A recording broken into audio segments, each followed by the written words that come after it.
A stranger appears at her gate on a gray Montana evening. His horse is half-starved. His eyes hold the weight of a man who's been running from something for 4 long years. She's a woman alone, 26, unmarried, clinging to 160 acres of unforgiving land. Everyone says she's foolish. Everyone says she'll fail. She should send him away. Instead, she offers him water, then a meal, then a place to sleep in her barn. What she doesn't know, this drifter is carrying a secret, a darkness from the war that makes him believe he doesn't deserve to stop running. He's convinced he'll destroy anything good he touches. But here's the twist. She's not looking for a hero. She's looking for someone who understands what it means to be broken. What happens when two shattered souls decide to stop surviving alone and start living together? The lesson: love isn't about being rescued. It's about waking up every single day and choosing to build something together, even when it's terrifying, even when you don't know how. If you believe broken people deserve second chances, leave a comment below. Hit like if this story touched your heart. Share it with someone who needs hope today. And subscribe, because stories like this one remind us that choosing to stay is the bravest thing we'll ever do. On an evening when the Montana sky hung low and gray, Caleb Rowan showed up at her gate. One look, and she knew he was the kind of man who carried his past around like a heavy stone. She saw him from her window, a tired shape on a worn-out horse. For a long moment, he just stared at her small cabin, the little curl of smoke from the chimney promising a warmth he hadn't felt in a long time. Eliza grabbed her rifle. She'd been on her own for nearly 2 years, holding on to the 160 acres of tough land her father had left her. It was a constant fight for every little thing she grew. The cabin was sturdy, the well ran deep, and her few animals were company enough. She had learned to love the quiet. People always had opinions about a woman living alone, and she was tired of their pity and their suspicion. But this man at her gate, he wasn't looking at her. He was looking at the water trough with a powerful and simple thirst on his face. Eliza stepped onto the porch, the rifle resting easy in her arm. He finally swung down from his horse, moving stiffly like every bone in his body ached. He leaned against his horse for a second just to make sure the ground would hold him. "Evening," he called out, his voice rough and dry. The wind rustled the trees down by the creek, the only answer he got for a moment. "You lost?" she finally asked. He shook his head. "No, ma'am. Just passing through." "To where?" she pushed. He paused, and she knew right then he didn't have a real answer. Men like him were always heading somewhere, but never quite getting there. "Yellowstone country," he said. "Heard there's work." "Yellowstone is north," she told him flatly. "You are heading west." A small smile touched his lips, but not his eyes. "Reckon my sense of direction is a little off." "Reckon so," she agreed. Eliza sized him up in the dim light. His coat was dusty, his pants were worn thin, and his face was carved with the lines of hard miles and too much sun. He looked to be in his 30s, but the life he'd lived had added years. "I don't aim to be a bother," he said. "I just saw your light and hoped you could spare a little water for my horse. He is about worn slap out." Eliza looked at the horse. It was a good animal, though you could count its ribs. A working man's horse, a careful man's horse. "Water is free," she said. "Help yourself." He led the gray to the trough, and the animal drank like it had been dreaming of it for days. Caleb stood there with a hand on its neck, murmuring soft words she could not hear. She watched his gentle hands and knew he understood what it felt like to be worn down to the bone. "Much obliged," he said, turning back to her. The smart thing would have been to let him go, to watch him fade back into the darkness he came from. But instead she heard her own voice ask, "You eaten today?" He froze. "Ma'am?" "I asked if you have eaten." He seemed to pull himself together. "Not since yesterday morning." Eliza shifted the weight of the rifle. "I have stew on the stove, more than I can eat. You are welcome to a bowl." For a second she thought his pride might make him say no. Sometimes pride is all a man has left. "That is mighty kind of you," he said slowly. "I would not want to impose. If it was an imposition, I would not have offered." After another long pause, he nodded. "Then I thank you. I accept." "You can put your horse in the barn," Eliza told him. "There is hay and a little grain. Just do not give him too much." "Yes, ma'am."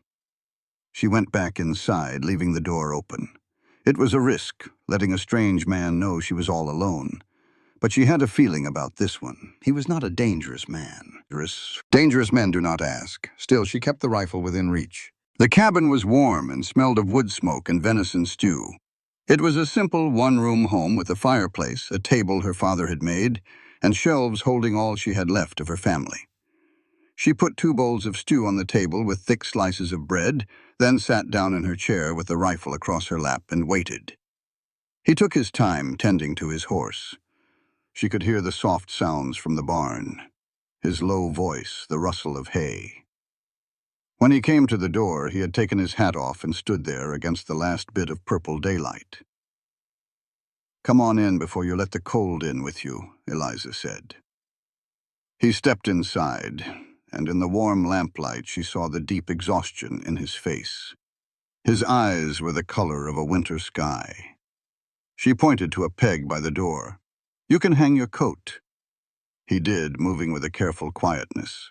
She motioned to the other chair. "Sit." He sat down. The steam from the stew rose between them. Eliza watched him stare at the bowl, saw him swallow hard, saw his hands clench on his lap like he was holding himself back from grabbing it. "Go on," she said softly. His hand trembled a little as he lifted the spoon for the first bite.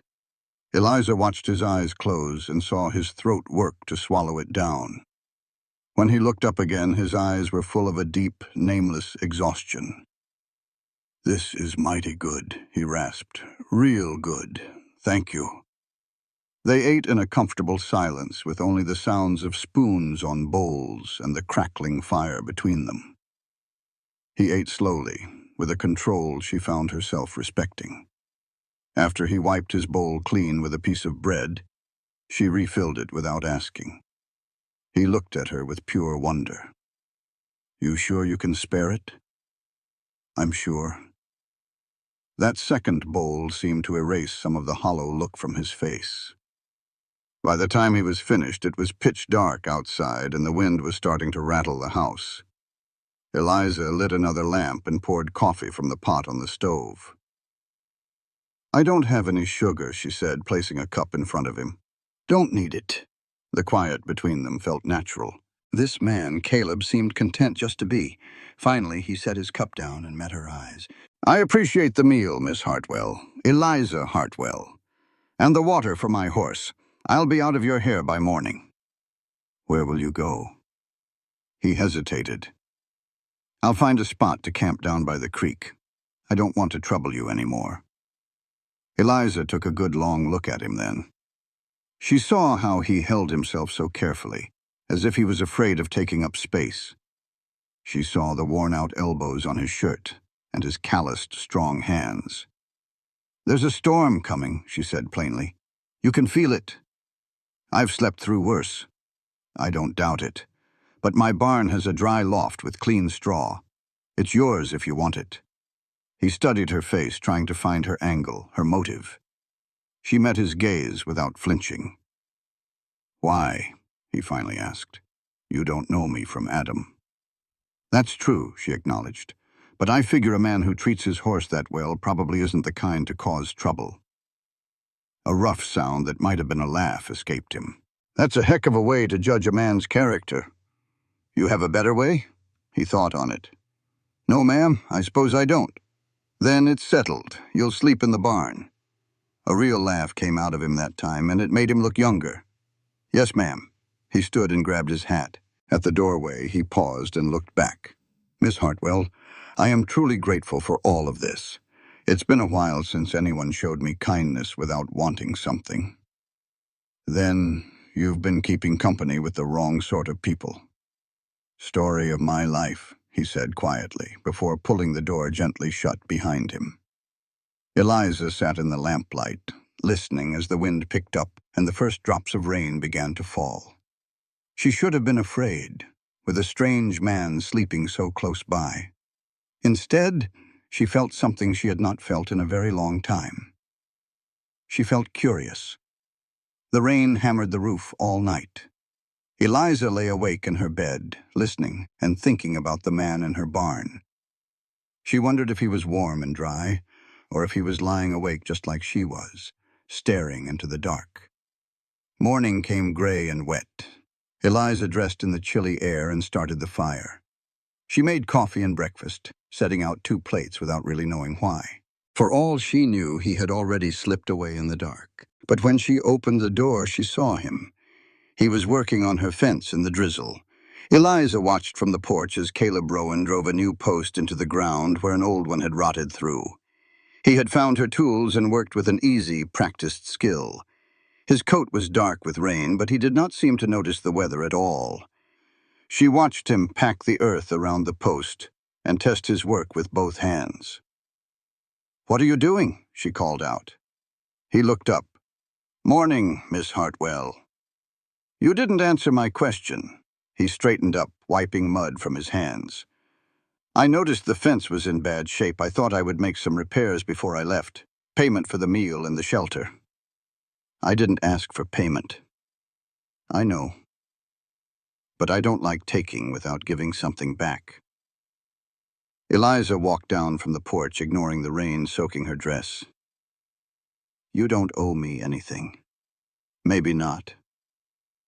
But I'd feel better about things if I could do something useful before I go." But he met her eyes, and she saw a quiet pride in them. It was the need of a man to feel he had earned his place, and she understood that feeling completely. The world saw a woman alone and decided she needed saving. Eliza saw another day to get through. So when a stranger named Caleb appeared in the rain looking for work, she knew the look on his face. He saw a woman who was in over her head. "All right, then," she said, sizing him up. "But come inside and eat first. You will work better on a full stomach." Inside, he sat quietly at her table while she served him eggs and grits. She studied his face in the gray light. It was an honest face, the kind that could not tell a lie even if it helped him. Scars on his eyebrow and jaw spoke of a hard life, but not a cruel one. "How long have you been on the road?" she asked. He seemed surprised by the question. "Going on 4 years now." "That is a long time to be drifting." He considered it. "I suppose it is. The days just seem to run together." He told her he was from Missouri, where he had a farm once. His voice went flat when he said he lost it. Eliza did not ask for more. She knew some losses were like stones in your chest. "You were a farmer then," she said. "Among other things," he replied. "Did some soldiering, some cowboying. I'm good at most anything that does not require staying put." "Why not?" The question slipped out before she could stop it. She expected him to brush it off, but instead he met her gaze. "Because I do not deserve to." The honesty in his words struck her deep. She recognized that feeling, the one that whispers in the dark that happiness is meant for other people. "That is a hard way to live," she said quietly. "It is the only way I know." After breakfast, Caleb went out into the rain and got to work. He moved with a steady purpose, mending the fence, patching the chicken coop, and rehanging the heavy barn door that had been crooked since winter. He worked right through the day, only stopping when she brought him a dipper of water. "You do not have to do all this," she told him. "I know," he said, water running down his chin. "But I want to." "Why?" He gestured to her small homestead, the cabin, the garden, all of it. "Because this," he said, "this matters. What you are building here, making something that will last," he continued. "I have not done anything that mattered in a long time." Her throat felt tight. "You do not know anything about me. Maybe I do not deserve it either." "Maybe not," he agreed. "But if you did not, you would not still be here. You are fighting for this place. That tells me all I need to know." He went back to his work, leaving her with a strange feeling that felt a lot like hope. That evening, the rain stopped. When they sat down for dinner, the silence between them was different, comfortable. "How long have you been out here alone?" Caleb asked. 2 years, since my father died." She explained that everyone in town expected her to sell the homestead, to go live with some family and be grateful for their charity. "But you stayed," he observed. "I stayed. Why?" She looked across the table at this man who had shown up out of nowhere, and for the first time in 2 years, she told someone the honest truth. "Because it is mine," she said, her voice clear and strong.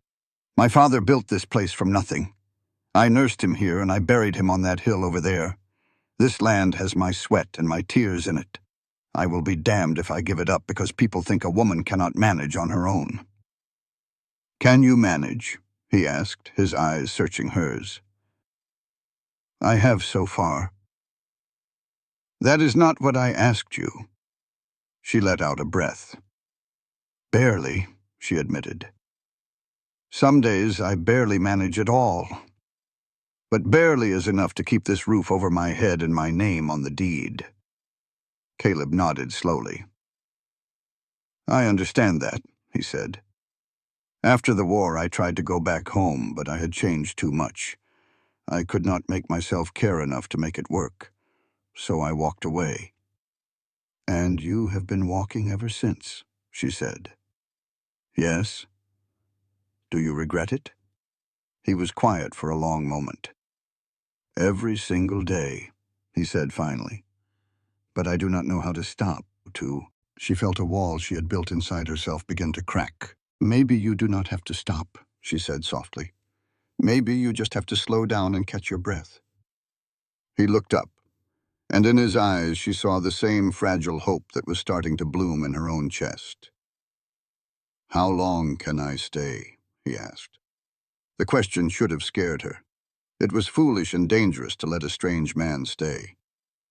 Instead, she heard herself say, "As long as you want." One day turned into 2, and then a week. Caleb slept in the barn and worked from dawn till dusk, finding things to fix that she had not even noticed were broken. They fell into an easy rhythm of shared work and shared meals. In the quiet of the evenings, he would talk about the war. He did not talk about glory or battles, but about the cold and the hunger, and what it was like to come home and find you did not belong anymore. He told her about losing his farm and how his wife had left him.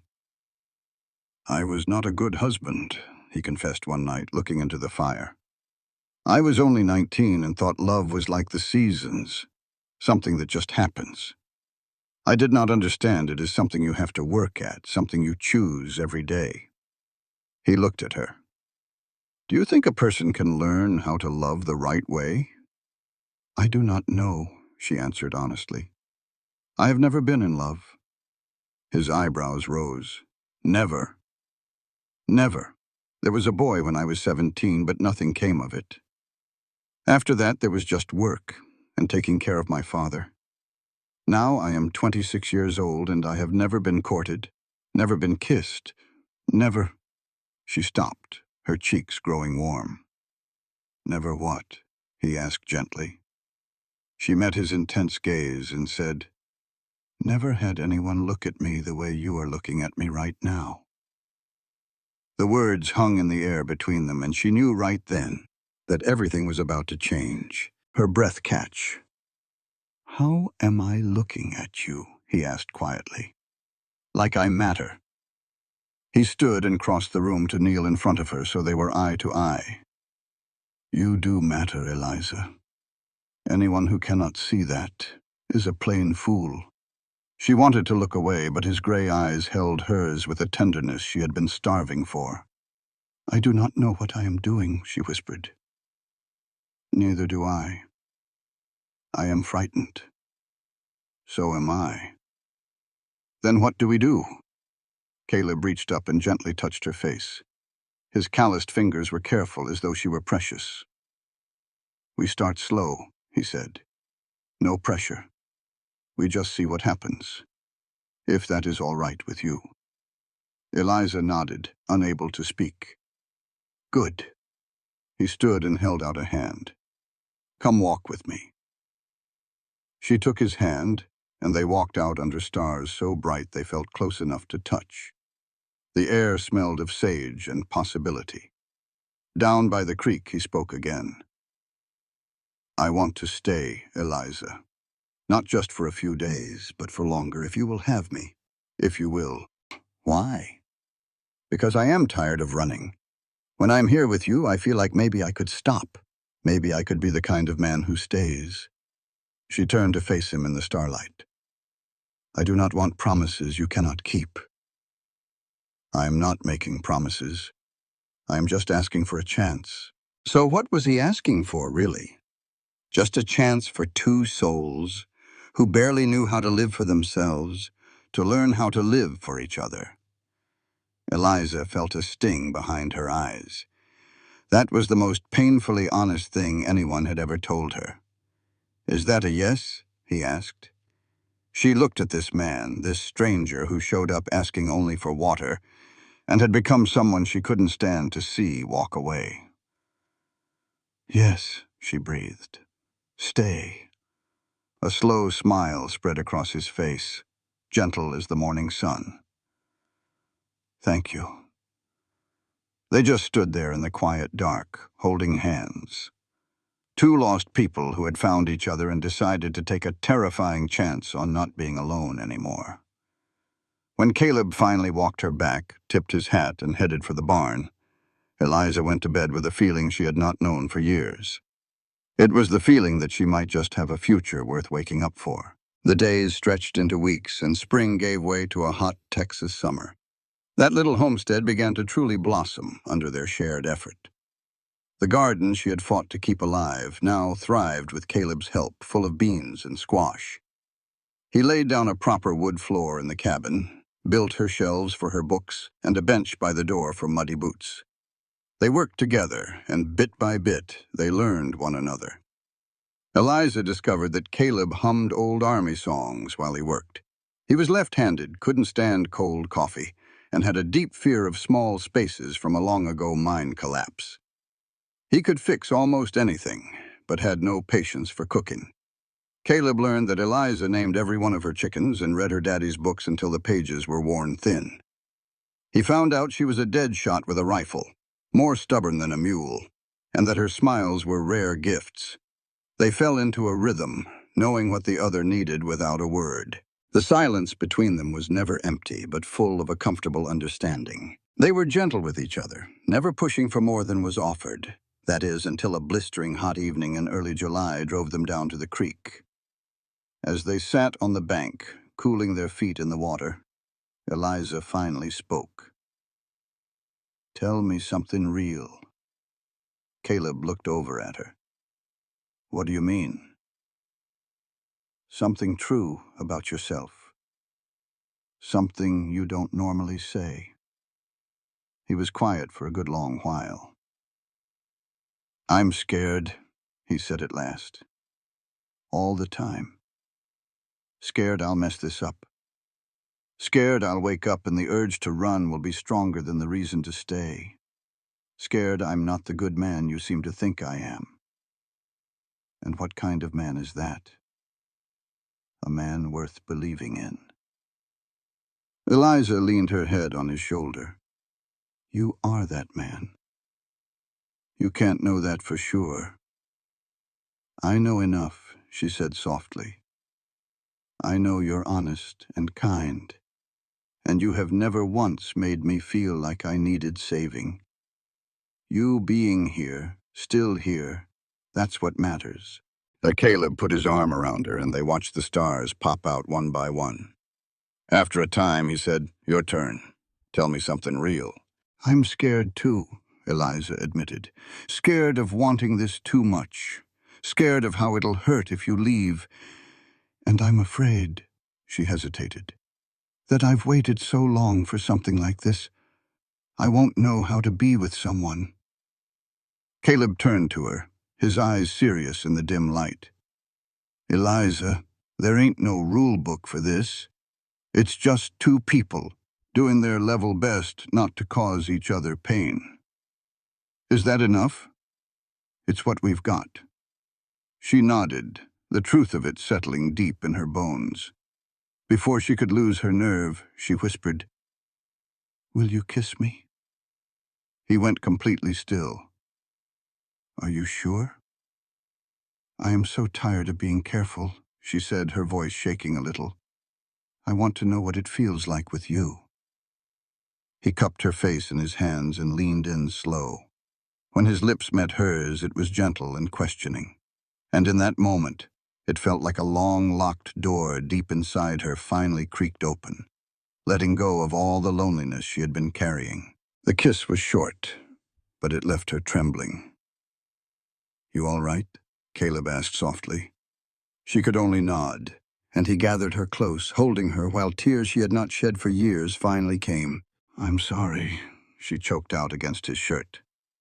"Don't ever be sorry for feeling things," he murmured, stroking her hair. "It's just," she said, "I never knew it could feel like that." "Like what?" "Like coming home." Caleb's arms tightened around her. They stayed that way until her shaking stopped. He pulled back just enough to wipe the tears from her cheeks. "I'm not going anywhere," he said. "Not unless you tell me to." "Do you promise?" "No. Promises are easy words, and words can be cheap. But I'll give you something better. Every single morning I'm here, it is because I'm choosing to be here, with you. It is the first thing that has made sense to me in 4 years." She looked into his eyes and saw he meant it. "That is better than a promise," she whispered. He kissed her again, longer this time, and Eliza let herself believe it. She let herself feel the warmth of him, solid and real. When they finally broke apart for air, he rested his forehead on hers. "We should head back." "Why?" "Because if we stay out here, I'm liable to forget my manners. I reckon we ought to take our time with this." Eliza actually laughed. "I thought we agreed there is no right way." "There is not," he smiled. "But I will not have you waken up with regrets." She answered him with another kiss. "I will not regret this." Now you can't know the future. Neither can I, but we are about to find it out together, are not we? Caleb's smile lit up his entire face. "Yeah," he whispered. "I reckon we are." They walked back to the cabin, their hands clasped together.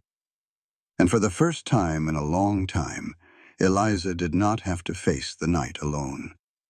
Caleb laid his bedroll on the floor next to her bed, and they talked in the quiet darkness. Their words faded into sleepiness, and sleepiness turned into peaceful dreams. As Eliza drifted off, the sound of Caleb's voice was a comfort, his presence a solid anchor just a few feet away. She thought that maybe, just maybe, she had found what she was looking for all along. Someone to stand with through the long Montana nights. The real test showed up 3 weeks later. It was a Sunday morning, and the sky was heavy, promising a rain that would not come. Eliza was in the garden tying up tomato plants when she heard a wagon rattling down the road. She stood up straight, shielding her eyes. Her stomach sank when she saw who it was. Mrs. Peaton from town with her sharp eyes and even sharper tongue.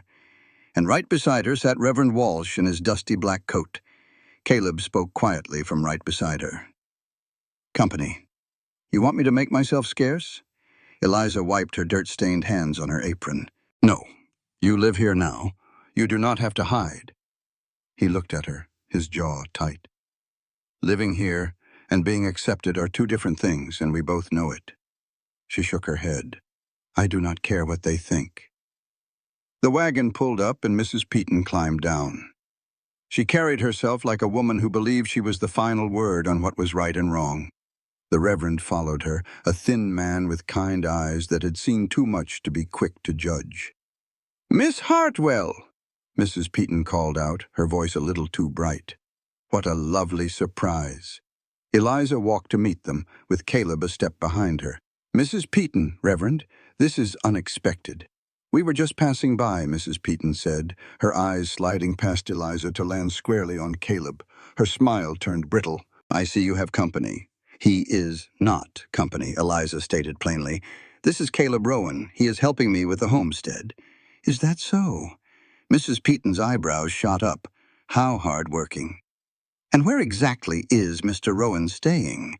The question hung in the air, heavy and full of meaning. Eliza felt her cheeks burn with anger. "That is none of your business, Mrs. Peaton." "Oh, but it is, dear. When a young woman lives alone with a strange man, it becomes the community's business. We have standards." Caleb stepped forward, holding his hat. "Ma'am, I promise you there is nothing improper going on. I sleep in the barn." Mrs. Peaton let out a short, sharp laugh. "The barn. Well, I suppose that is something. Forgive me, I am only thinking of Miss Hartwell's reputation. A man offers some help, some company, and before you know it, choices are made that cannot be undone. I am here as a friend. Send this man on his way before it is too late. Come back to town where decent folks can look after you." "I appreciate your concern, Mrs. Peaton," Eliza said, her voice cold as ice. "But I do not need looking after. I am doing just fine." "Are you? Because it looks to me like you are making the same mistakes your mother did." The words hit Eliza like a slap. "What did you just say?" "Your mother, God rest her, was a headstrong woman too. She ran off to this wild place and died young because she would not listen to reason." "My mother died in childbirth," Eliza said, her voice trembling. "That had nothing to do with being headstrong." "Mr. Rowan is not a drifter," Eliza said, her voice now steady and strong. "He is a decent man who has worked harder this past month than anyone in that town has worked all year. He has treated me with more respect than you are showing me right now. You want the truth, Mrs. Peaton. The truth is I like having him here. I like not being alone. And if that offends you, if that ruins my reputation, then so be it. I would rather be ruined and happy than proper, and all alone." Mrs. Peaton's face turned red. "Well, I see there is no talking to you." But the Reverend did not move. He looked at Eliza with his kind, sad eyes. "Miss Hartwell, I understand. Loneliness is a heavy burden, but you must think about the consequences. Then maybe y'all ought to make this arrangement official. A wedding would put a stop to all the wagging tongues."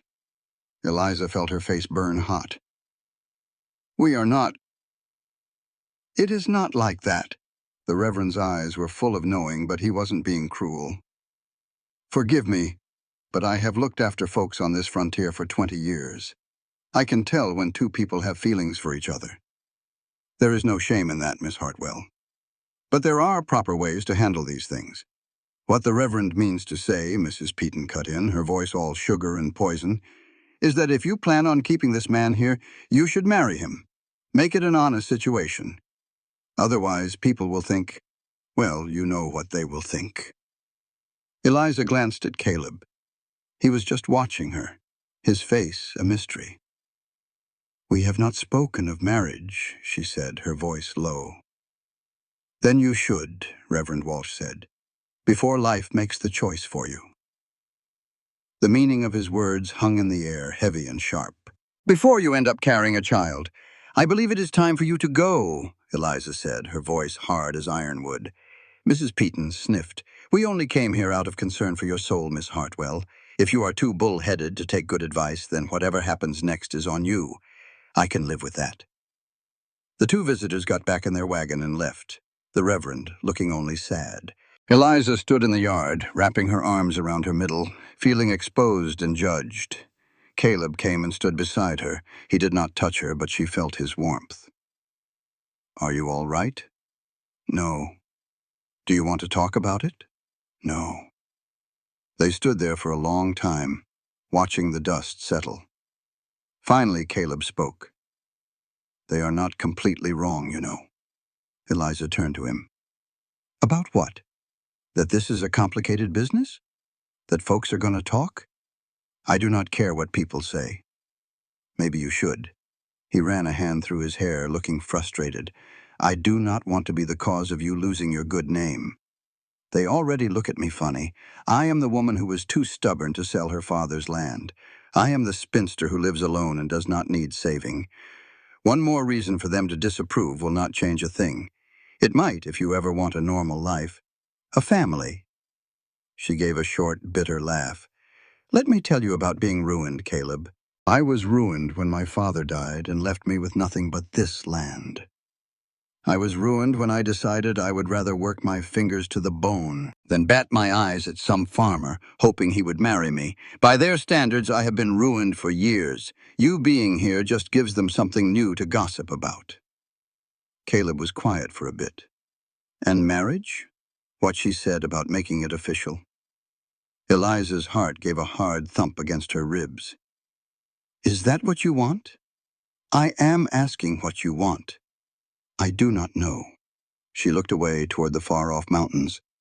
A month ago I was alone and I had accepted it. Now you are here, and I cannot think straight. All I know is that I do not want you to go. But getting married just because some busybody says we should? No, Caleb said. That is no reason. Do you want to marry me? The question felt huge and scary hanging there between them. Caleb looked at her with those gray eyes that always seemed to see right through her. I want to be worthy of you, he said at last. But I do not know if I am that man. I do not know if I will wake up one day with that old need to just run. And if we are married, bound by law, and I cannot fight it, what then? I would rather leave now while you can still hate me for it, than stay and wreck both our lives. Eliza felt tears sting her eyes. So that is it? We just stop because of what Mrs. Peaton said? Number. Lord, no. Caleb took her hands in his. I am not stopping a thing. I am just saying we need to be clear about what this is. I care for you, Eliza, more than I have cared for anyone in a long, long time. But caring and staying are two different things, and you need to see that. I do see it. I have from the start. She looked him right in the eye. You think I did not see the man who does not know how to stay in one place? I knew, and I let you stay anyway. Why? Because I am tired of playing it safe. I am tired of living a small life just so I never get my heart broken. She pulled her hands away and cupped his face, making him look at her. I would rather have you for a little while than spend my whole life wondering what could have been. Caleb closed his eyes. You are going to break me. Probably, she said. But you are going to save me first. So I figure it all comes out even. He opened his eyes, and what she saw in them made her breath catch. I do not know how to do this, neither do I. But we are learning. She pulled his head down and kissed him, a kiss full of all the things she could not say. When they finally pulled apart, she whispered, Stay. Not for any other reason than you want to. Because we are not done yet. And when that day comes, when the need to leave is bigger than the need to stay, you go. I will let you. No hard feelings. You will go and I will stay, and we will both find a way to live with it. Caleb studied her face. You make it sound simple. It is simple. It is just not easy. He gave a small laugh that was half pain, half wonder. No, it sure as hell is not easy. They worked side by side in the afternoon heat, fixing a fence by the north pasture. They did not talk much. They did not have to. Later that evening, after the supper dishes were clean, Caleb lingered by the door instead of heading to the barn. Eliza just held out her hand. Stay, she said again, her voice soft. Eliza, not like that. Just stay. Sleep in here. I am tired of you being all the way out there. He took her hand. She led him to the bed and they lay down on top of the quilt, still in their clothes. She turned her back to him, and he wrapped his arms around her, holding her close. She felt his breath in her hair, the solid, steady comfort of him, and knew for tonight he was not going anywhere. A lifeline. He whispered, Thank you. He meant thank you for not turning your back on me. Eliza simply squeezed his hand. We are in this together now. That is the whole point. He nodded in the quiet dark. There was nothing left to say. They just held on, breathing together, hoping that their combined strength would be enough. The days after that found a new rhythm. Caleb still handled the toughest jobs, but now they were a team. They built a real smokehouse, dug a new well near the garden, and shored up the barn's foundation. They worked side by side, talking when they needed to, and enjoying the comfortable silence when they did not. Each night they held each other in bed, as if letting go meant drifting away into nothingness. Eliza would find herself just watching him. She watched him chopping wood, the Texas sun glinting off the axe. She watched him fix a fence post, his tongue stuck out in concentration. And sometimes, at sundown, she would see him staring at the distant mountains. A look of such powerful yearning on his face it was painful to see. She never knew if he was planning his escape, but he never spoke of leaving. Instead, he poured all his energy into the homestead, building it up like a fortress against his own past. He worked like a man trying to outrun his own ghosts. One warm July evening, as they sat by the creek, Caleb finally asked, "Tell me about your father." Eliza looked up from the leather strap she was mending. "What is there to know?" He wanted to know everything. What kind of man he was. Why he came to this place. She put her work down. "Well, first thing is, he was stubborn as a mule. Once he got an idea in his head, you could not blast it out with dynamite. My mother's folks begged him not to come out here. Said he was trading a good life in Ohio for a fool's dream. But he had read all about this land, just waiting for someone with enough grit to tame it. And he could not shake the idea." "And your mother? Did she want to come?" "I think she just wanted to be with him. She was only 18 and still believed that love could conquer anything." Eliza gave a sad little smile. "Maybe for her it did. She passed away believing they had made the right choice. And you? You think they were right?" "I think it was the only choice they had. My daddy needed this land like a man needs to breathe. Anywhere else he would have just shriveled up inside. My mother knew that. She followed him knowing it could be the end of her because watching the man she loved suffocate was a worse fate." Caleb slowly dragged his hand through the cool water. "That is a heavy weight to carry. Knowing someone died because of a choice you made. Is that what it felt like? After the war? After your wife left?" He gave a slow nod. "I should have died in that war. Better men did. But I came home, and my wife looked at me like I was a ghost. She saw a stranger where her husband used to be, and she was not wrong. The man she married died on some battlefield. I just forgot to stop breathing." "You are not a ghost, Caleb." "How can you know that?" "Because ghosts do not sing when they work. They do not gentle a nervous horse, or spend all night talking under the stars. You are hurt, Caleb. You are wounded deep, but you are not a ghost." He looked at her, his eyes filled with a raw, thankful fear. "I want to believe you." "Then believe me." She moved closer, resting her head on his shoulder. "I am not asking you to forget. I am just asking you to believe you are more than the worst things you have survived. You are more than your past." "So are you," he said, his voice soft. "What past do I have?" "Getting mixed up with a fella like me. You are walking into that with your eyes wide open." Eliza smiled into his shoulder. "Then it is not a mistake, is it? It is a choice." "You are playing with words. No, it matters. A mistake is an accident. A choice is something you own, for better or worse." She pulled back to look him in the eye. "I am choosing this. I am choosing you. And if you leave tomorrow, I will still be glad I made this choice." Caleb held her face in his hands. "You are the bravest woman I have ever known." "I am scared to death." "I know. That is what makes it brave." He kissed her then, a kiss so slow and deep it felt like it was cracking her heart open and letting the light back in. When they broke apart for air, Caleb rested his forehead on hers. "I do not know what I ever did to deserve you," he whispered. "You just showed up at my gate and asked for some water. And you stayed. That is all? That is everything."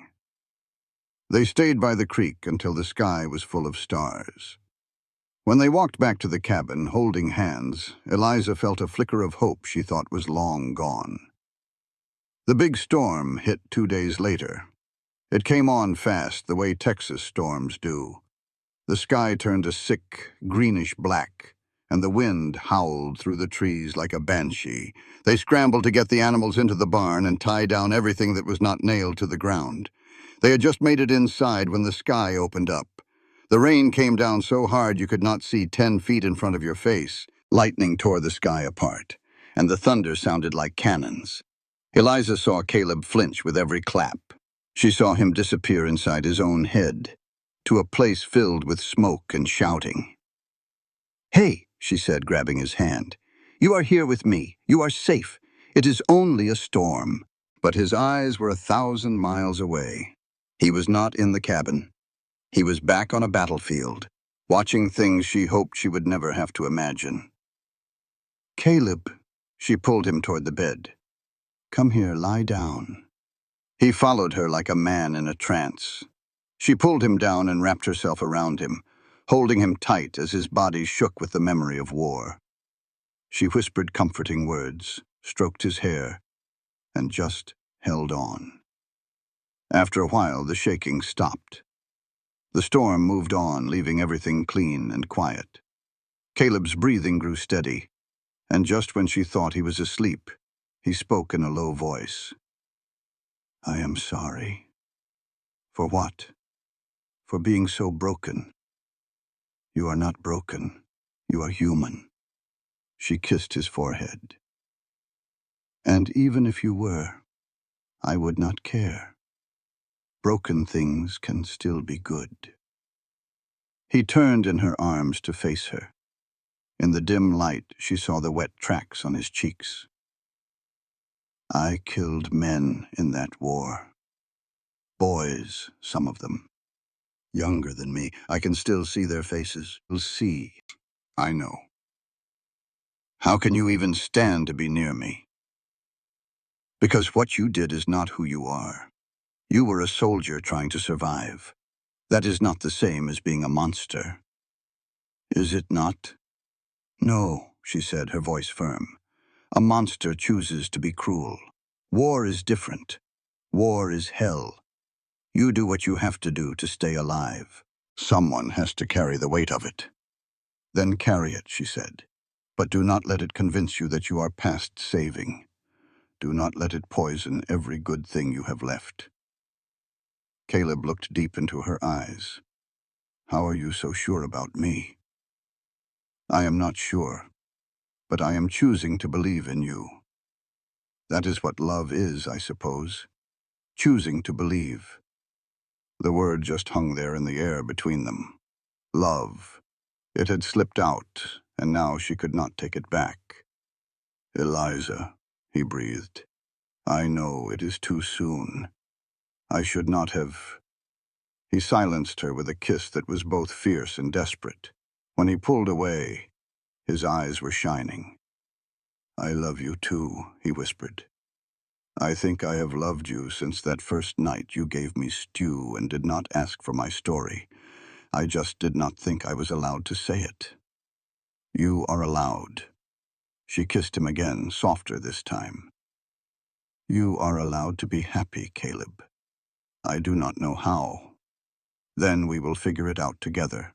They held each other as the light faded from the sky. And for the first time since he had walked up to her gate, a broken man, Caleb Rowan, let himself believe that maybe, just maybe, he had finally found his way home. Nothing much had changed, but somehow everything was different. They still rose before the sun and worked till their backs screamed and their hands were rough as bark. But now a quiet understanding flowed between them. They were in love, and having said it out loud, There was no taking it back. Eliza found herself watching Caleb, a warmth in her eyes she no longer bothered to hide. He touched her more, too, a simple hand on her back, his fingers brushing hers, his arms around her as they sat by the fire. These small things added up to something solid, something that felt like it would last. Then August hit, hot and bone dry. The sun bleached the grass and the creek sank low in its bed. Eliza worried, but Caleb's calm settled her nerves. "We'll make do," he told her, looking at the thirsty garden. "We've seen worse than this." He gave her that slow smile that always made her heart jump. "You've worked harder than anyone I know." So they hauled water from the creek in the cool parts of the day. The rhythm of the work was steady. Fill, carry, pour, and go back again. It was exhausting, but satisfying. One night, resting on the porch steps, the air thick with the smell of damp earth, Eliza asked him a question. "What do you think about," she said, "when your hands are busy, but your mind is free to wander?" Caleb was quiet for a long time. "It used to wander backward," he said softly. "Back to the war, to things I lost. But now it goes forward." He turned to her, his face shadowed in the starlight. "I think about next spring, about building a better chicken coop, about fixing up the barn loft into a proper room." He paused, his voice getting thicker. "I think about staying." Eliza's breath caught in her throat.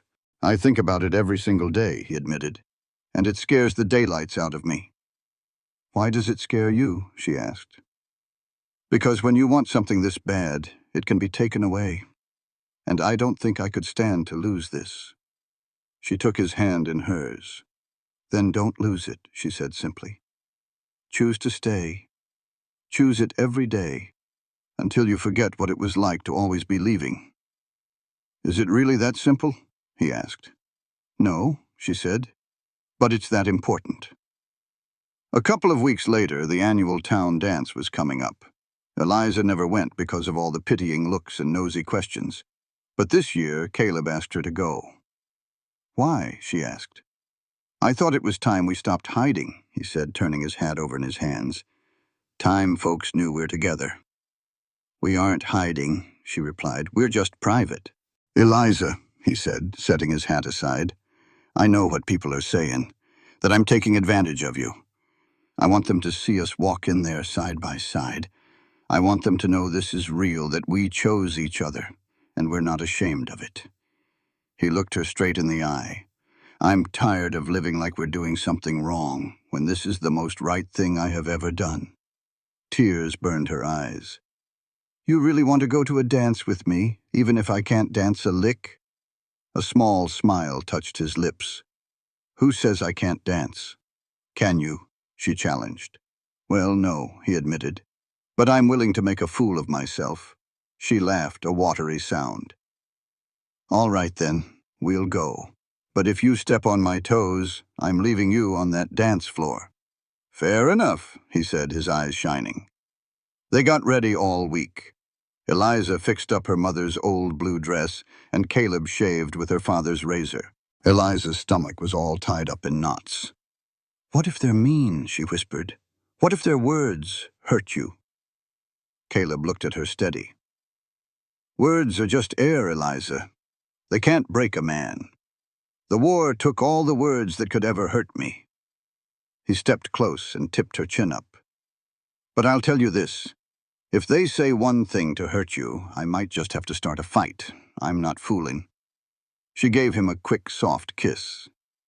"Just don't get yourself buried defending my honor before we get a chance to dance." He smiled. "Yes, ma'am." The dance was in Morrison's barn, the biggest one in the territory, with a proper wood floor and real glass windows. When Eliza and Caleb walked in, the place went quiet as a church. Every single eye in that crowded room turned on them. You could feel folks sizing them up. Mrs. Peaton, over by the punch bowl, looked like she'd bit into a lemon. The young women whispered behind their fans, giving Caleb a good long look. and the men watched him, trying to figure out if he was trouble or just passing through. Caleb didn't seem to notice a thing. He just kept his hand on the small of her back and led her right out to the floor when the music started. "I thought you said you couldn't dance," she murmured as he pulled her close. "I said I wasn't any good at it. Didn't say I couldn't do it." And he wasn't graceful, that was for sure. He counted his steps under his breath, but there was something sweet about how hard he tried. He was determined to do right by her, and that meant more than anything. Eliza finally let go, letting the music sway them, and for a few minutes she forgot all about the prying eyes and the whispers. "You're a natural at this," Caleb said near her ear. "My father taught me. Said a woman ought to know how to dance, even if she never got the chance." "Did he dance with your mother?" "All the time," she said, smiling at the thought. "Right in their little cabin, humming their own tunes. He said if you can dance with someone, you can build a life with them. Sounds like a smart man. I wish you'd met him." "Me too." When the song ended, the spell was broken. The crowd started talking again, and the attention drifted away from them. But their peace didn't last long because Henry Tucker showed up. He cornered Eliza while she was getting a glass of punch.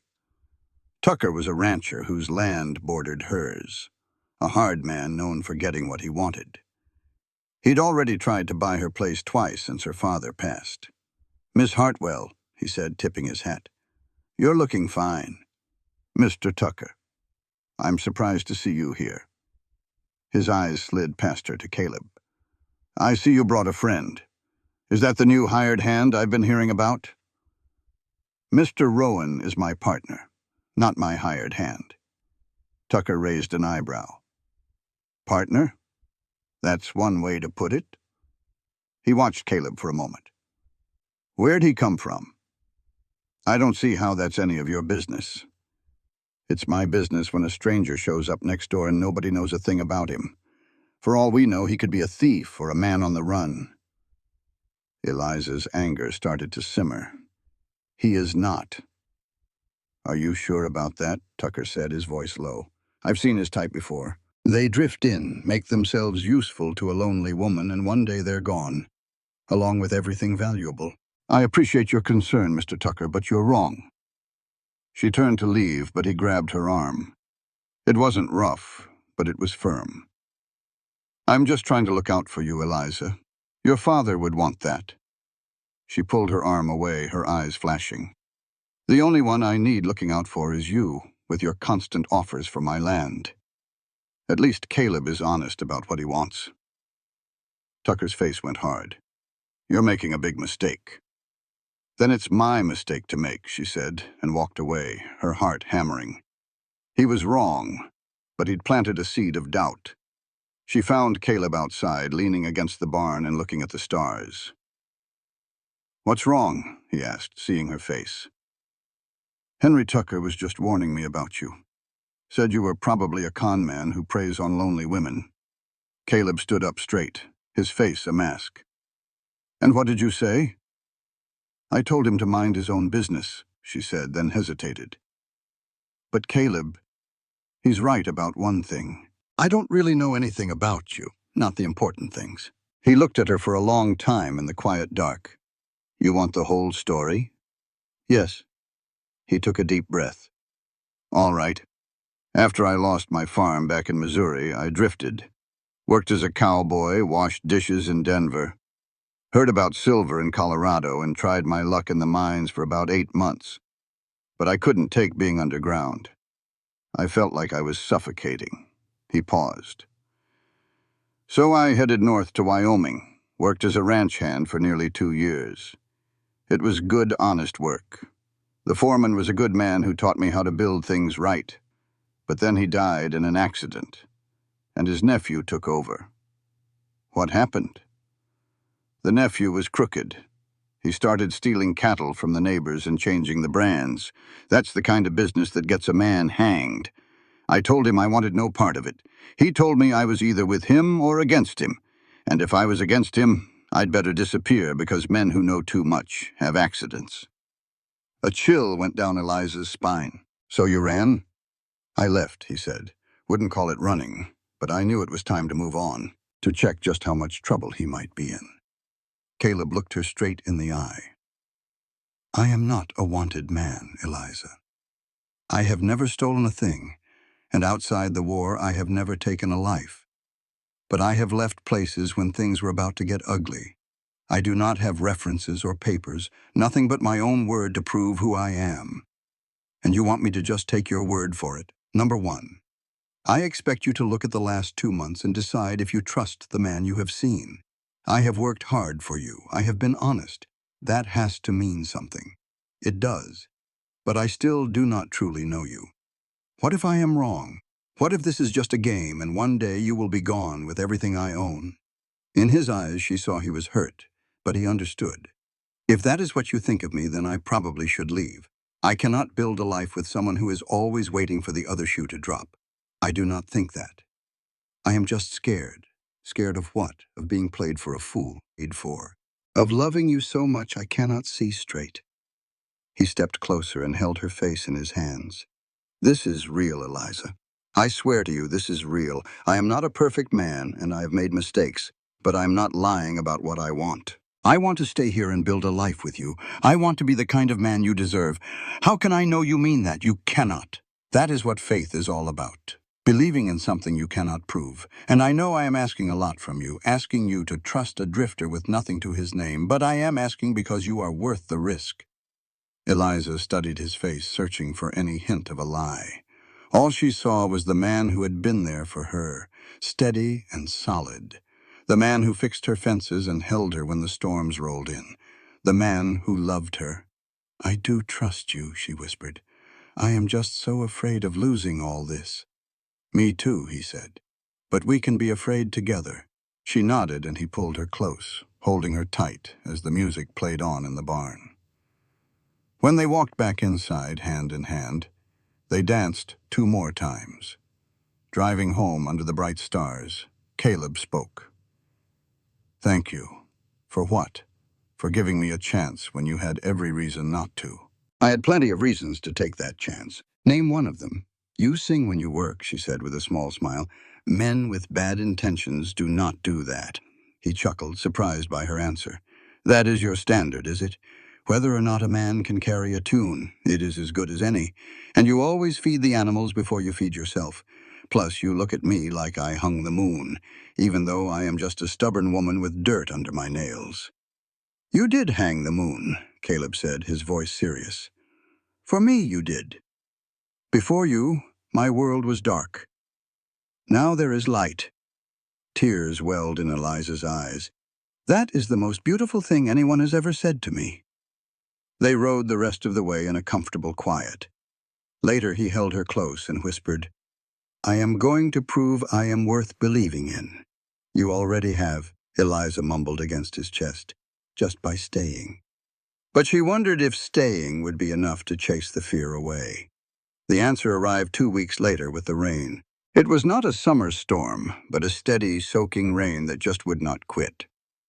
After 5 days, the creek started to rise and the rich soil turned to thick mud. Their cabin was on high ground, but the garden was not. If the water kept coming, they would lose it all. On the 6th day, Caleb came in from the pre-dawn gloom, his face grim. It is bad, he said. The creek will be over its banks in a few hours. We have to build a levee to turn the water. They worked in the downpour, hauling heavy rocks and sandbags to build a wall against the rising creek. It was cold, back-breaking labor. Soon Eliza was soaked through and shivering, but she refused to stop. She matched his every move, her muscles aching and her hands numb. By noon their wall stood 3 feet high. They watched as the muddy water lapped at its base, praying it would be enough. It was not. The wall held for 2 hours before the pressure was too great. It collapsed, sending a torrent of water and mud into their garden. Eliza watched as all their hard work vanished under the brown flood. No, she whispered. Caleb grabbed her arm. The smokehouse. We will lose all the meat. They ran through the mud and started hauling out salted pork and smoked deer, but the water was rising too fast. Take what you can carry, Caleb yelled. Get it to the cabin. I am not leaving you behind. Eliza, just go. She ran, her arms loaded down. Caleb made several more trips, racing against the flood.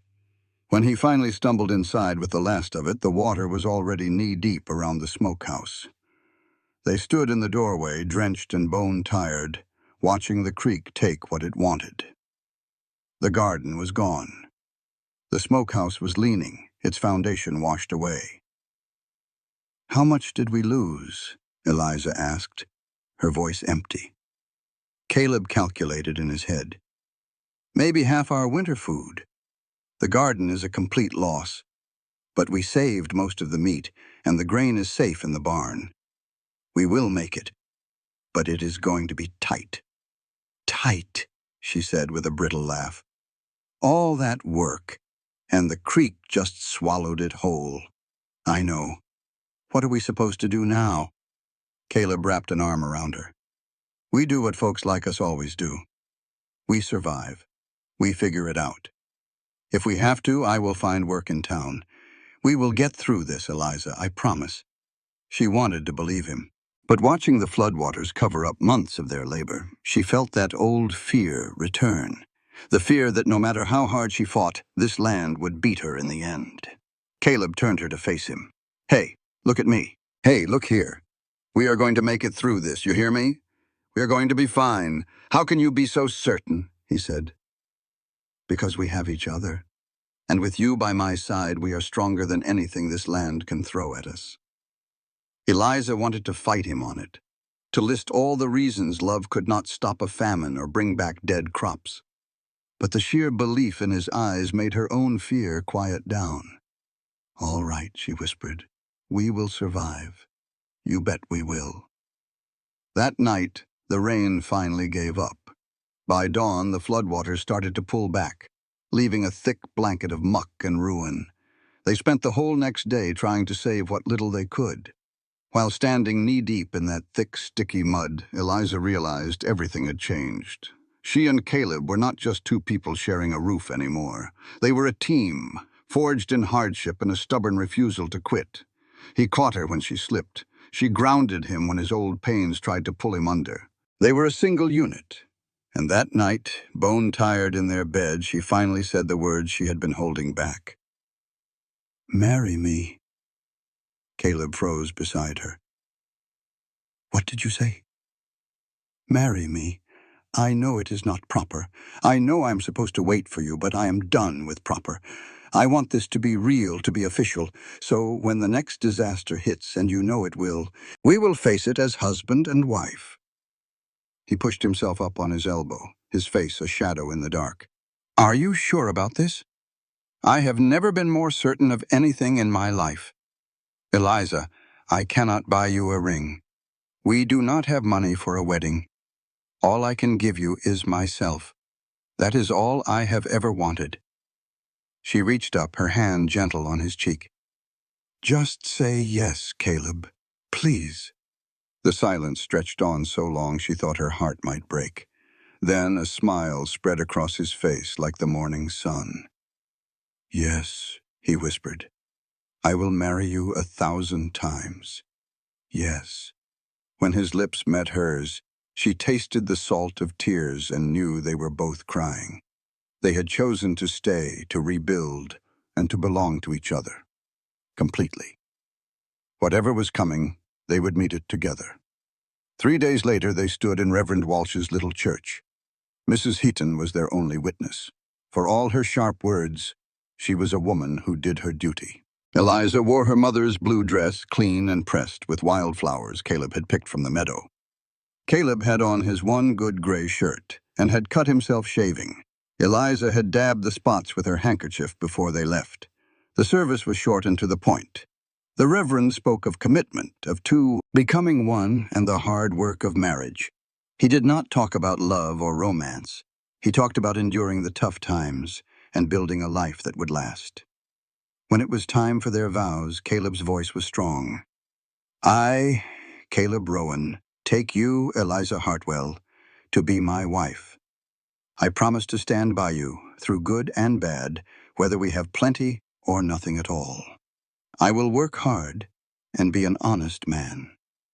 I will love you for all of my days. Eliza's voice shook, but her heart was steady.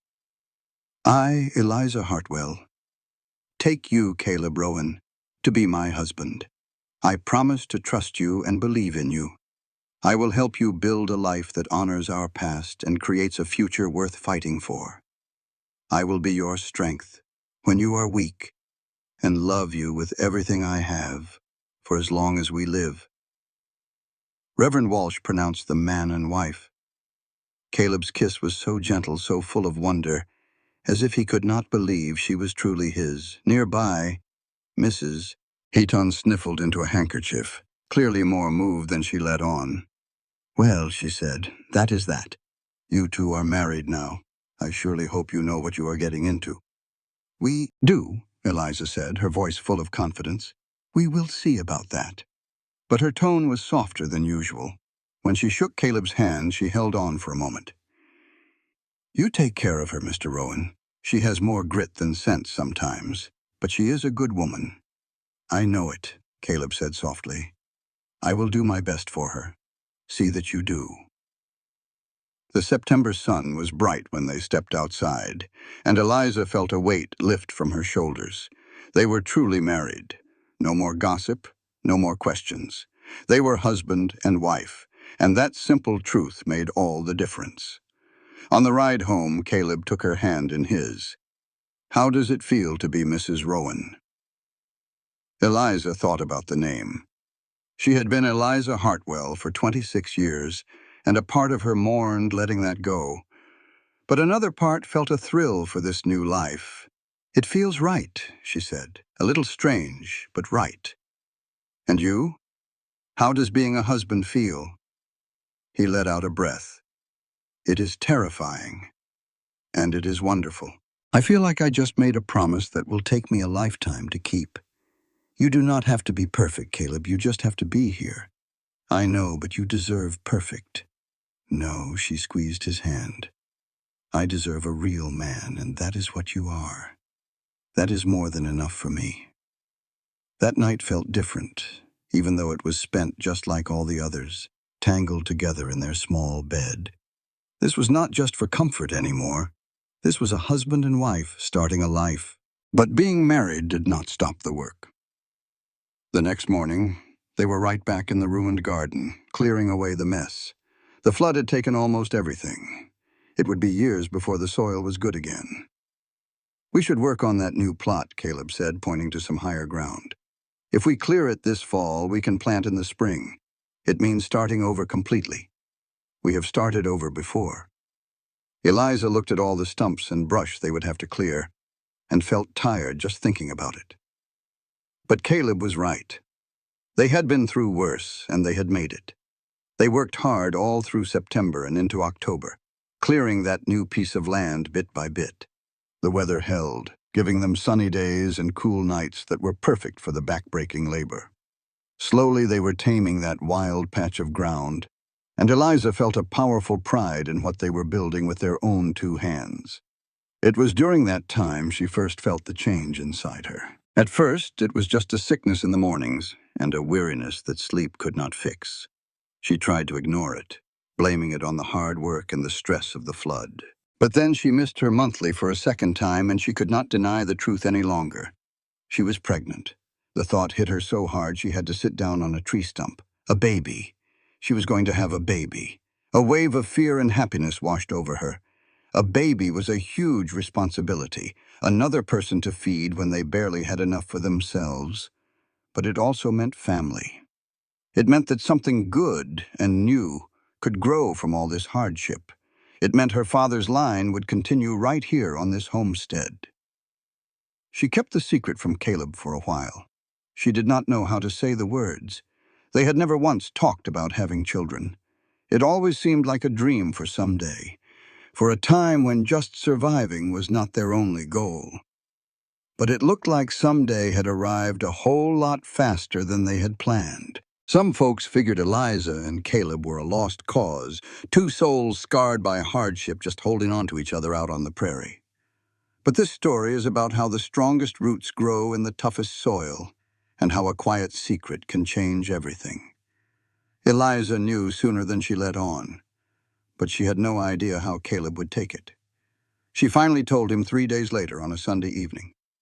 They were sitting on the porch, watching the sun bleed all over the sky. She just said it plain.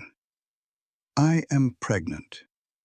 Caleb froze solid, his coffee cup halfway to his mouth. He set it down real careful, like one wrong move might crack the world wide open.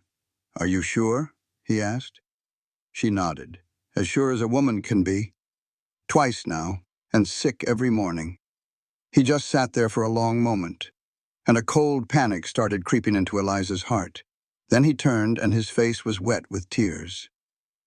"A baby?" he whispered. "We are going to have a baby." He let out a sound somewhere between a laugh and a sob. "Eliza, I never let myself dream this big. After the war, I figured I had lost the right to things like this. A family, a future. And now you are telling me we are going to have a baby. I am more terrified and grateful than I have ever been in my life." Relief washed over her so strong she felt lightheaded. "I am terrified too," she admitted. "I do not know the first thing about being a mother." He pulled her close. "And I do not know a thing about being a father. But we will learn together, just like we have learned everything else." "When?" he asked, his hand finding her belly. "April, I think. Maybe early May." "That gives us time," he said, "already planning. Time to finish the new garden, time to get more supplies." Then he looked at her with worry clear in his eyes. "Should you be working so hard?" "I am pregnant, Caleb, not made of glass. Women have been having babies and working fields forever." He nodded, but the worry stayed.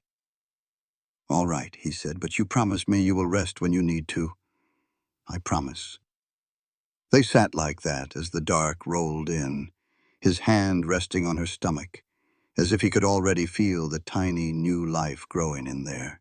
As fall turned toward winter, their cabin started getting ready for a baby. Caleb built a cradle from leftover wood, sanding it smooth and carving little flowers and stars into the headboard. Eliza sewed tiny clothes from scraps of fabric she had been saving for a day she never knew would come. These small things made the baby feel real. They did not go to town much that winter. The weather was too mean and the wagon ride was hard on Eliza, but news travels fast in a small town. When they finally went for supplies, they were met with congratulations from some and sideways glances from others who had done the math and figured the baby was on the way before the wedding. "Let them talk," Caleb said, his voice firm. "We know our truth. That is all that matters." His certainty was all the anchor she needed. Still, when Mrs. Peyton cornered her at the general store, Eliza found herself listening. "You will want someone with you when the time comes," Mrs. Peyton said, her voice softer than usual. "It is just practical sense.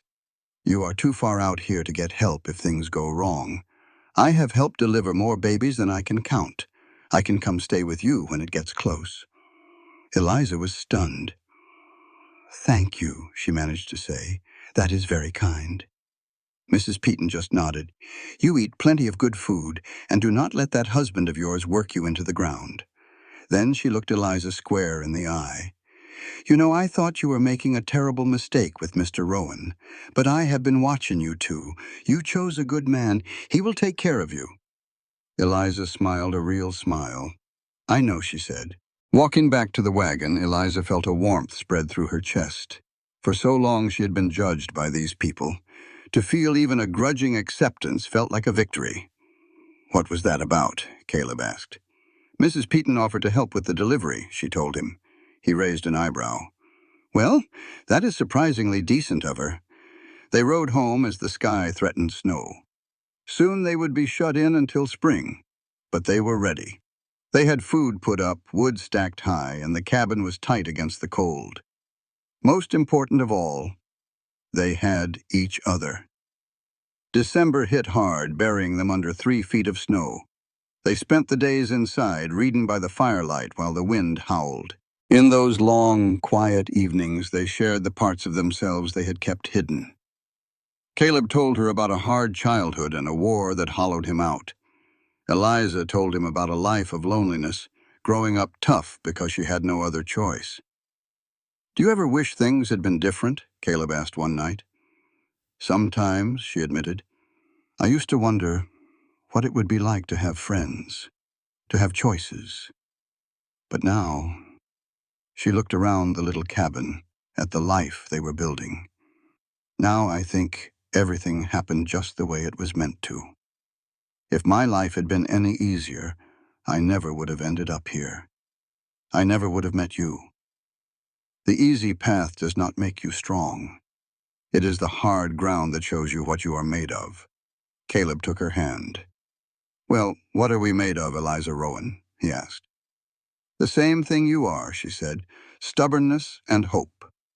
By January, there was no hiding her condition. Her belly was round and full, and one quiet afternoon, she felt the baby move for the very first time. One afternoon, Eliza froze, her hands deep in bread dough.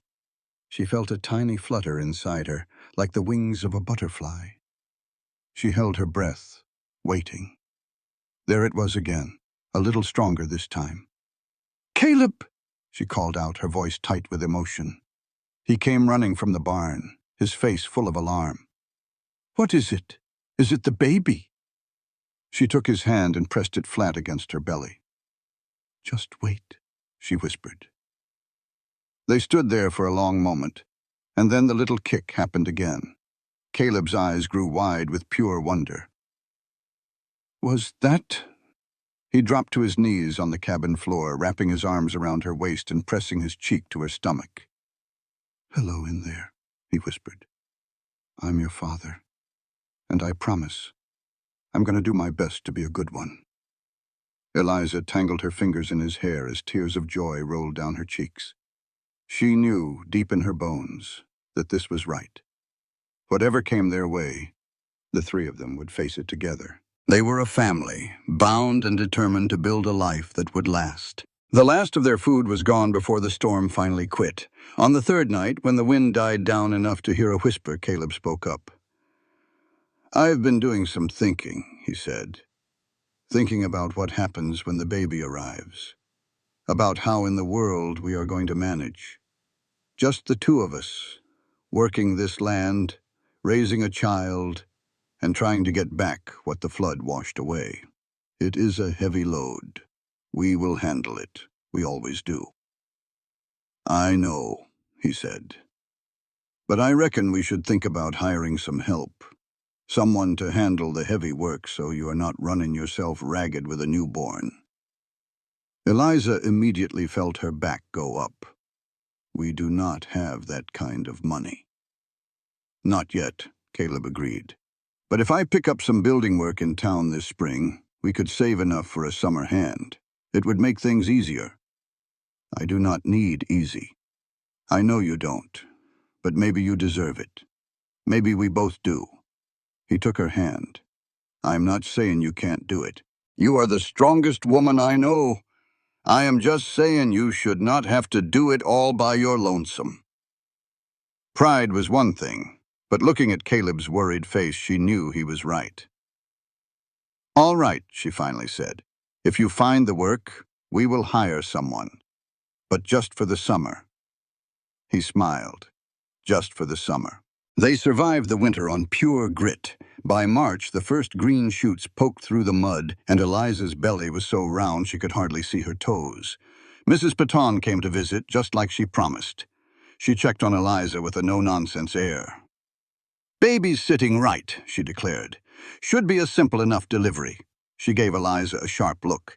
"When you get close, you send for me, I mean it. Better I'm here a week early than an hour late." "Thank you, Mrs. Paton." "Don't thank me yet," she grumbled, but Eliza saw the kindness under her gruff exterior. The support meant the world to her. April came in a rush of rain and mud. Caleb worked tirelessly in the new garden plot, trying to make up for their losses. Eliza helped where she could, but her body felt heavy and clumsy, and her back ached all the time. On April 15th, a full 3 weeks early, the pain began. She was hanging laundry when the first one hit. A powerful tightening gripped her belly, making her grab the clothesline just to stand. It passed, but an hour later it came back even stronger. By afternoon, there was no denying it. This baby was coming on its own schedule. Caleb found her on the porch steps, breathing hard through another wave of pain, her face pale with sweat. "What is it?" he asked, his voice tight with worry. "Nothing is wrong," she said. "The baby has just decided it is time." His face lost all its color. "But you are not due for... This little one does not care about no calendar, Caleb. You need to ride to town and fetch Mrs. Peaton. Go as fast as you can." "I am not leaving you. You have to. I need her." Another pain washed over her, and a small gasp escaped her lips. That was all it took. "I will be back before you know it," he promised, already running for the barn. "Just do not do anything until I get back with her." Eliza almost laughed, as if she could tell this baby to just wait a minute. She heard him ride off at a full gallop. Then she was alone with the pain and the fear. The contractions started coming faster, one right after the other with barely a moment to breathe. She tried to remember what Mrs. Peaton had told her, but the advice felt useless against the force taking over her body. She went inside and got things ready. She spread old blankets on the bed and laid out clean cloths. Then she laid down and tried not to think about her own mother, who had been lost this very same way. The pain was a deep, rolling tide that pulled her under. She gasped for air in the moments it let her go. Finally, she heard a horse outside. But when the door swung open, it was just Caleb, looking frantic. "She is not home," he said, out of breath. "Her daughter said she went to the Morrison place for a difficult birth. She will not be back until tomorrow." He looked at her, his eyes wide with panic. "Eliza, what are we going to do?" Another contraction seized her before she could speak. She curled into a ball, biting her lip against the pain. When it finally passed, she looked at her husband and saw her own fear looking back at him. "You are going to have to help me," she whispered, her voice trembling. "There is nobody else. But I do not know how. I do not know the first thing about this." "Neither do I," she said. "But we will figure it out together." What if something goes wrong? "Caleb," she grabbed his hand and held it tight. "I need you to be strong for me right now. Can you do that?" He took a deep breath and she watched him push the fear down. "Yes," he said, his voice steady now. "I can do that. Just tell me what you need." "Water, clean cloths, and your hands. I'm going to need your hands." He moved with purpose then, getting everything she needed. When the next pain came, he sat by her side and let her squeeze his hand, never once pulling away. The world shrank down to nothing but pain, breath, and Caleb's voice, telling her she could do it, that she was almost there.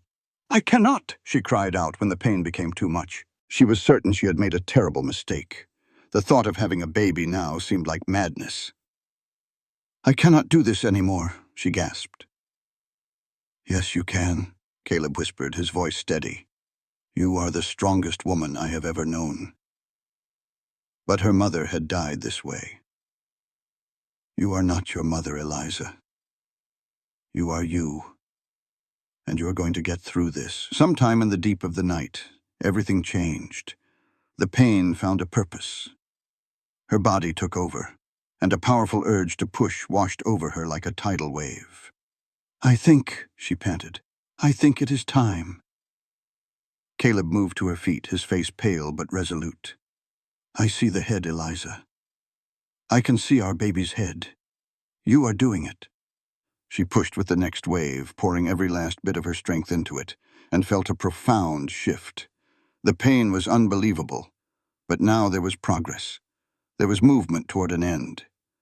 "Again," Caleb urged. "When the next one comes, push again."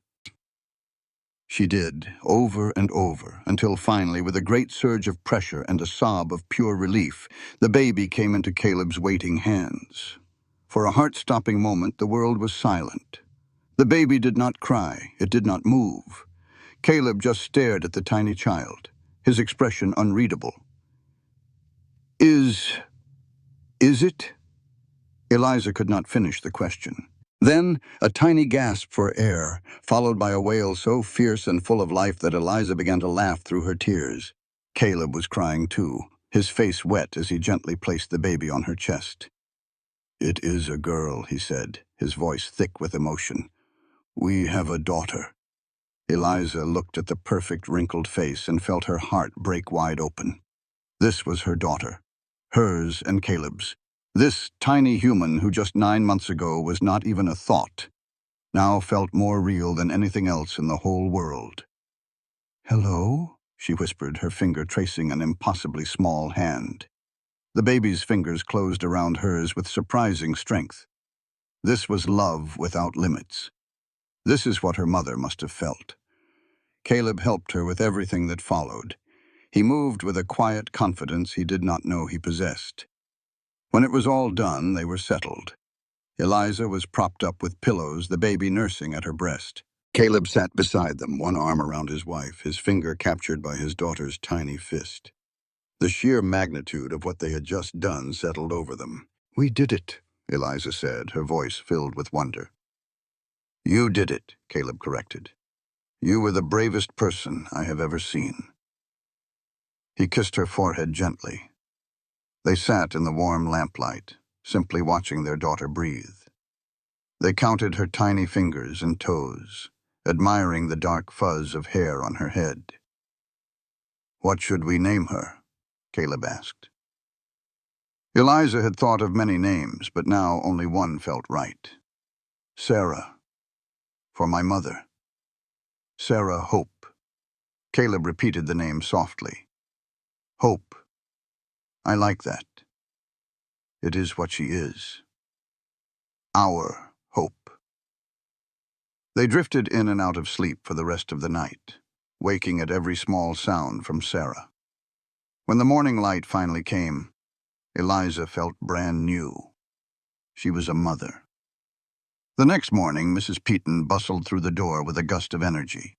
She took one look at Eliza and the baby and let out a huff. "Well, you just could not wait, could you? Had to have this baby without me." "I did not have much say in the matter," Eliza replied with a weak smile. Mrs. Peaton came closer, her expert eyes examining both mother and child. "Well, you seem to have done all right. The baby looks healthy. You look like you have been through a war, but you are alive." She turned to Caleb. "You helped with all this?" "Yes, ma'am." "And you did not faint?" "No, ma'am." "Well, I will be. Most men would have run for the hills. You have got more backbone than I thought." She turned back to Eliza. "Let me have a look at her." After a careful inspection, she nodded, satisfied. "She is perfect.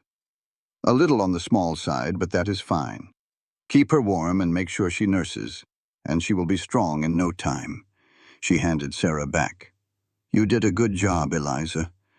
Your mother would be so proud." The words made Eliza's eyes well up with tears. "Thank you." "Do not thank me. You did the hard part. I am just here to make sure you rest, real rest, for at least 2 weeks. Do you hear me?" "I will see that she rests," Caleb said. "Good. You will be doing the cooking and all the chores. Think you can handle that?" "Yes, ma'am." Mrs. Peaton stayed a while longer, showing Caleb how to swaddle the baby and giving Eliza advice. As she stood at the door to leave, her voice softened. "You have a beautiful family here. Do not take it for granted. These first days are hard, and they are tiring. But they are also precious, and they go by faster than you can imagine. Try to remember how lucky you are." After she left, Caleb and Eliza looked at each other from across the small cabin. He stood by the stove, already trying to make bread. She sat in bed, holding their sleeping daughter. They both started laughing. Here they were, tied together by a promise, a tiny baby, and the incredible fact that they had survived it all. The next few weeks were a blur of sleepless nights and learning. Sarah was a demanding baby, and Eliza's body was sore and tired. But day by day she grew stronger, and slowly but surely they all learned how to be a family. The intensity of his love for the baby surprised them both. He would sing to little Sarah while he worked and carry her around in a sling Eliza made for him. By May, when the garden was planted and Sarah was a plump, healthy baby, Caleb found carpentry work in town. He saved every penny. That June, he hired a young man named Thomas to help on the farm, just like he had promised. The summer was hot and busy, filled with hard work and the joy of watching their baby grow. Sarah started smiling in July and laughing in August. Each little step felt like a miracle. One evening in late September, after the harvest was in and Sarah was asleep, Eliza and Caleb sat on the porch. The sun was setting over the mountains. It had been exactly 1 year since they decided to build a life together, against all odds. "Do you ever regret it?" "Do you ever regret it?" Eliza asked him months later, the question finally tumbling out. Staying put, giving up the open road. Caleb just looked at her, a little surprised. "Not for a second." "You don't?" "No. But I sometimes wonder if you do. If you ever feel that old itch to just move on." He took her hand, weaving his fingers through hers. "I will not lie. There are mornings I still think about what is over the next hill. But then I look at you, and at our little Sarah, at this life we made, and I know I do not want to see those places if it means leaving this right here." "Are you sure?" "Eliza, I spent 4 years running because I did not think I deserved to be happy. You showed me that deserving has nothing to do with it. It is all about the choice you make. Every day I open my eyes and I choose this life. I choose you, and I choose Sarah. That is not restlessness. That is what it means to be home." She squeezed his hand, her eyes shining. "I love you." "I love you too." They sat together as the dark settled in and the stars came out, the same stars that had watched them from the very start. So much had changed, but the one truth that mattered had not. They chose each other, and they kept on choosing each other, and that made all the difference in the world. Life out on that prairie was a gamble. Some years brought fat harvests, and other years they had to live on sheer grit and careful planning. Their daughter, Sarah, grew up smart and full of questions. She would trail her daddy all over their land and help her mama in the garden, working with a seriousness you do not often see in a child. When Sarah was 3 years old, a son was born and they named him James.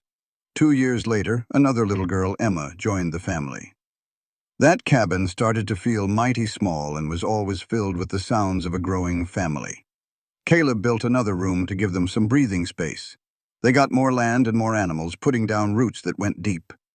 Old Henry Tucker showed up one last time trying to buy their place. He offered a shocking amount of money and seemed truly puzzled when they refused him. He said they could live like kings in a city and give their children a better life. But Eliza just looked at him calmly and said, "Our children have their opportunities right here. This land is theirs. It is a legacy, and that is worth more than any price you can name." He just rode off, shaking his head, and that was the last they ever saw of him. Mrs. Piton became a regular visitor, showing up whenever she pleased to see the children. She always brought little presents and advice that was sharper than a cactus needle. She never did say out loud that she was wrong about Caleb, but you could tell. She started asking his opinion on things and would brag about their family to anybody who would listen. She looked at them with a warmth that felt like love, even when she was fussing at them for some foolishness. With both of them working the land, the homestead began to truly thrive. Life with Caleb turned what had been a fight for survival into something that felt like genuine comfort. They were not rich and never would be by the standards of men like Henry Tucker, but they had enough.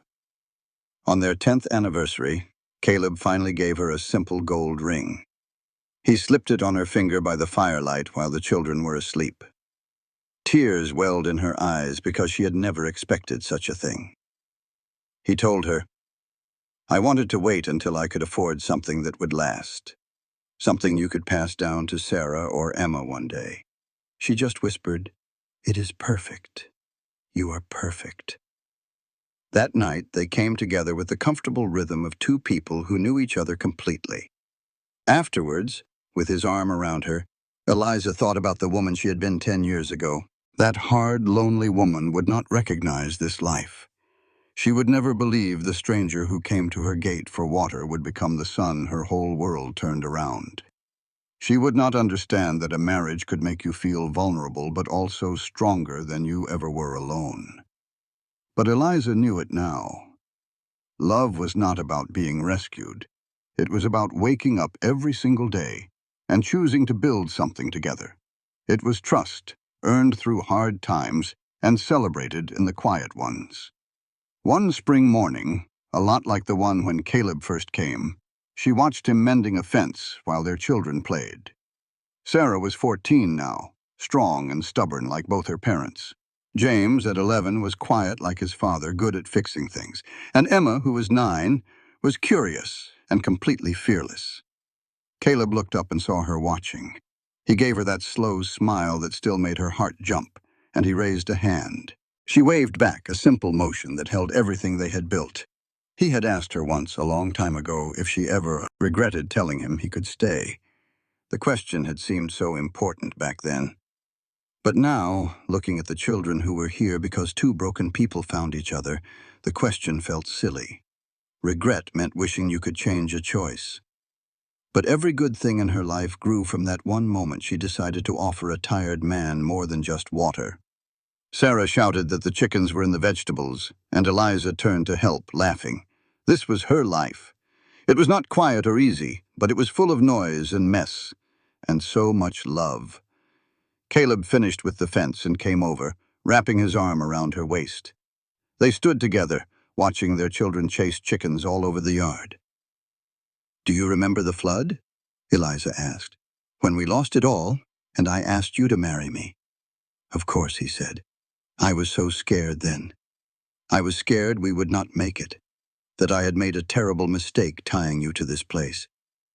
Caleb was quiet for a minute, his thumb tracing small circles on her side. "I was scared too. I was afraid I would fail you, or that I would become like my own father, who worked himself into an early grave for his family. But you did not fail. We did not fail." "No, we did not." He turned her to face him, his eyes serious. "You asked if I regret staying. I will tell you now what I would have told you then. Not for a single day. There is not one moment of hardship that has ever made me wish I had kept on riding past your gate. This family is the only thing I have ever done that truly mattered." Tears came to her eyes. "I love you. I do not say it enough. But I love you more now than I did 10 years ago." "I know," he said. "And I love you. Not because you saved me. I love you because you looked at a broken man and saw someone worth believing in. You took a chance on someone with nothing to offer but his word. You taught me that choosing happiness was the only thing that mattered."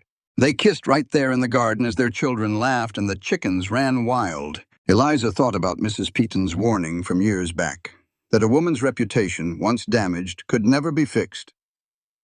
How wrong she had been. Eliza's name was as solid as anyone's now. She was known as a woman who built a good life, raised 3 strong children, and stood by her husband.